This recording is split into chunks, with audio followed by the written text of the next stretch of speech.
Toinen minällä on levyjulkkarin keikka Tiivistömöllä ja sitä tulee lämpää myrtsi. Tässä on toinen minä.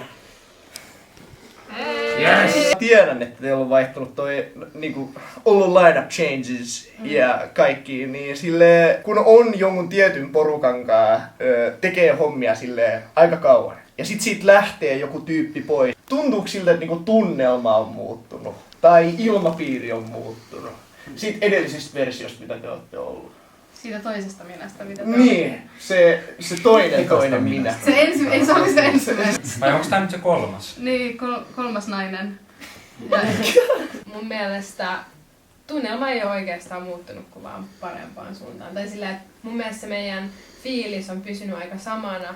Jotenkin on vaan ollut ihana tehdä teidän kanssa. Ja mun mielestä se aika oli niinku sitä aikaa ja se oli ihanaa. Ja tää on toista aikaa ja tääkin on ihanaa. Et sillä, et mun mielestä niitä ei voi hirveästi edes vertailla keskenään. Joo. Kuinka kauan te olette nyt keikkaillut tällä kokoonpanolla? Puolitoista vuotta. Niin. Meidän ensimmäinen yhteinen keikka oli 4. syyskuuta 2023 Oulussa. Ja se oli varmaan paras keikka, mikä meillä on ollut tähän mennessä. Se oli ihanaa. Oululaiset on tosi mukavia. Joo. Vieraanvaraisia ja Me lämpimäisiä. rakastetaan Oulua. Siis se oli Oulu Urban Culture-niminen niinku tapahtuma. Siellä oli kaikki muitakin indie-bändejä ja yhtyeitä, mutta ei Helsingistä. Okei. Ja siellä on ollut siis saman tahon järjestämiä niinku muitakin bändejä kuin Helsingistä, mutta silleen eri aikana. Ja se oli ihan mahtavaa. Meillä on ikinä ollut niin hyvät puitteet ja silleen, että meitä kohdeltiin niin hyvin. Kaikki oli niin mukavia. Mä näin revontulia. Holy shit. Onko teillä jotain koomista tai jotenkin, no sit taas jotenkin silleen traagista, mut koomista silleen keikkakokemusta? Mun mielestä meillä on ollut tasan 2 keikkaa, missä on ollut silleen ei kokoonpano. Ja ihan ensimmäinen keikka, missä me oltiin niinku triona, se oli ihan hauska, mutta se oli jotenkin tosi jekku. Tai et se oli, että me oltiin paris treeneissä, mulla oltiin niinku ensimmäistä kertaa kitaralla opetettu ne biisit ja se oli... Missä se oli? Se oli Käpylän kiskalla, Kottbystok, ja sen piti olla...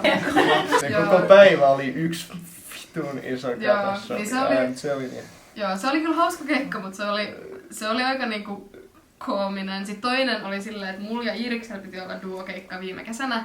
Sitten mä tulin niinku todella kipeäksi. Sitten silleen... Emil oli vaan vähän vähemmän kipeä. Mä olin kovas kuumeessa ja sitten Iiris oli niinku oikein pistänyt silleen niinku kivat keikkaesiintymisasut. Mä tulin sinne silleen lippiksessä vedettynä ihan niinku silleen, että mun silmi ei näkynyt. Mulla oli sandaalit ja shortsit. Ja mä tulin sinne ja mä lähdin sieltä heti pois. Mä sain jonkun ravinnenestehuvan kesken keikan.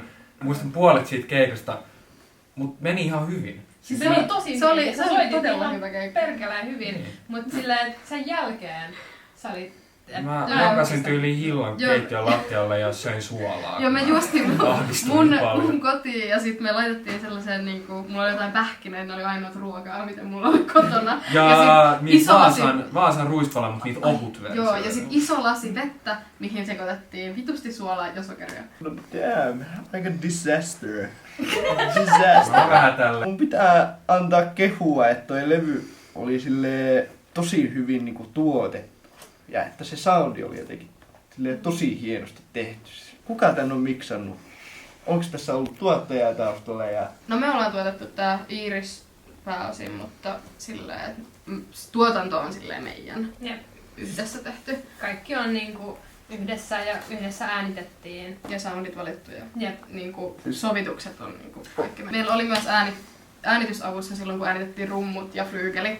Albumille, niin oli Juha Mäntynän ja se soittaa kitaraa mun mielestä ja Lempi Elon bändissä. Ja myös edelliset Sinä olet valo ja Juna, jotka on levyllä, niin se on myös äänittänyt ne. Okei. Mut siis te ootte miksannut nää? Me ei olla miksattu, me ollaan tuotettu tää albumi. Okei. Joo, mutta miksauksen on tehnyt Miikka Huttunen. Okei. Alright. Ja masteroinnin on tehnyt Joel Ward. Ja sitten onks edelliset sinkut? Ai niin, ja Tommi Vainikainen on miksannut ton Sinä olet valo ja Juna. Okei, koska siis pakko sanoa, kun mä kuuntelin sitä levyä, siis silleen niinku... tuntuu, että mä niinku korvissani herään jostain taivaassa silleen. Se oli oikeesti, tai kuulosti vaan ihan hullut. Oli tosi siistiä. Valaistuminen on just se reaktio, mitä sä haet. Joo, straight up. Mikä on niinku omat henkilökohtaiset lempparit.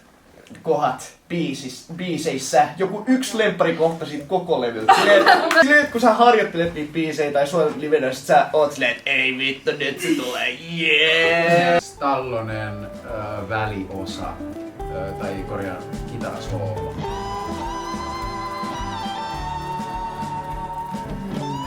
Upea. Ja upea soolo. Vuorotaustalla. Se oli mun sovitus se biisi oikein. Lempparibiisi on helppoja sanoja.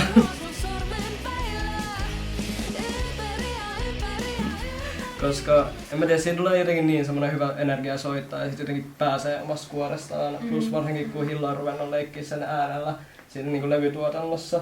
Niin siis mä oon rakastaa kuunnella sitä ja ollut silleen, että on ihanaa. Mä demonstroin. Lempiasia, mitä mä itse soitan. On. Niin se on mun lempiasia soittaa koko Mut ajan. sen jälkeen tulee... Se on mun lemppari. Se on, jep. Toi tiri kohta. Jumalauta. Mulle tosi tärkeä biisi on Aamu4. Se on tosi henkilökohtainen ja koskettava ja mehän itketään Hillankaan ainakin, kun me tehtiin tota. Mut siis se väliosa siinä on tosi voimakas. Niin musta se on yksi mun lemppareita. Ja sit kyllä helppoja sanoa kitarasoolo on kyllä niinku bängää huolella. No et se nyt jotain biisiä on varmaan mun biisi tota albumilta. Mut sen nimenomaan siinä vikas kertaa siis ihan niin viimeinen semmoinen juoksu, minkä mä teen Erikan silleen. Se on musta, aina kun mä kuuntelen sen vaan silleen. Toi oli vittu hyvä juttu. Kuka tää Myrtsi on? Kertokaa vähän Myrtsistä. Nyt joku short showcase. No kuulkaas, Myrtsi, eli Emma Uusikokko, se on Vaasasta kotoisin oleva tuottaja, biisin kirjoittaja. Se on julkaissut nyt 2 biisiä, ensimmäisen syyskuussa ja nyt toisen tuossa helmikuun puolella. Ja se on ihan uskomattoman taitava ja ihana. Silloin sen livebändi silloin kontrabasisti ja sitten rummut ja piano ja sitten se itse soittaa viulua ja ihan kaikkea muutakin soitinta. Sillä on upea ääni, niin oivaltavia ja hauskoja ja leikitteleviä biisejä, jossa on tosi paljon niinku siistejä soundeja. Mitä yleisön kannattaisi odottaa tältä esitykseltä? Tuntuu, että huomisesta tulee tosi kaunis kokonaisuus. Meillä tulee olemaan sielläkin keikkavisuaalit ja muut. Ja me ajateltiin ehkä vähän lavastaakin lavaa. Takaperivoltti. Saat sä ees takapäin? Voltti. Se tulee tapahtumaan tiistamällä tänään. Kun katsot tätä videoa, niin tänään. Tässä on toinen minä.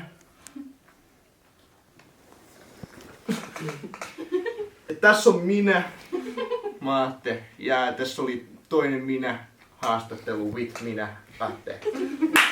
Let's go! Yeah! It's a wrap.